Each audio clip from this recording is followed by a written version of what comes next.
picture. As Gowers summarized, if a large group of mathematicians could connect their brains efficiently, they could perhaps solve problems very efficiently as well. The post went on to suggest ground rules to make the collaboration easier, such as keeping discussion respectful and making only bite-sized, focused contributions. In a subsequent post, he gave his group the task of proving the Hales-Jewett theorem, which is part of an esoteric branch of mathematics that has applications in computer science and other fields. Other mathematicians quickly took up his challenge.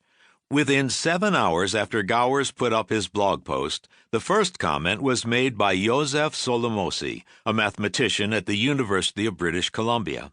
15 minutes later, Jason Dyer, a high school mathematics teacher in Arizona, made the next comment. 3 minutes after that, another comment came from Terence Tao of UCLA, a winner, like Gowers, of the Fields Medal, the equivalent of a Nobel Prize in mathematics. By mid-March, the participants had solved the core of the problem.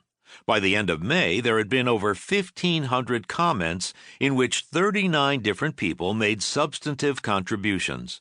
And in October, the group submitted the first of several articles describing their results, all of which were attributed to D.H.J. Polymath, a pseudonym for the whole group. With all the famous mathematicians involved, you might wonder whether this was really a group project or whether the key work was done by a handful of the most prestigious contributors. It's true that some members of the group contributed much more than others, but a detailed analysis of the complete working record of the project shows that almost every one of the 39 substantive participants contributed influential content. In other words, the Polymath Project made history as the first example of a real contribution to mathematics from a loosely organized group of dozens of people on the Internet, many of whom didn't even know each other before the project started. What's old here? The Polymath Project was successful because it used new information technology, IT, to connect people in ways that would never have been possible before.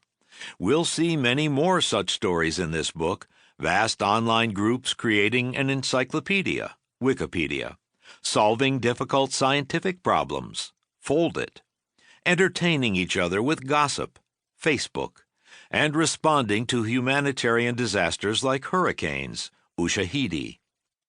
But in a sense, these digital age accomplishments are all just examples of one of the oldest stories in the history of humanity. The story goes like this. There was a problem. Different people worked on different parts of it.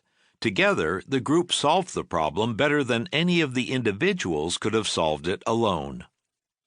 In fact, it's not too much of an exaggeration to say that almost all our important problems are solved by groups of people rather than by individuals alone.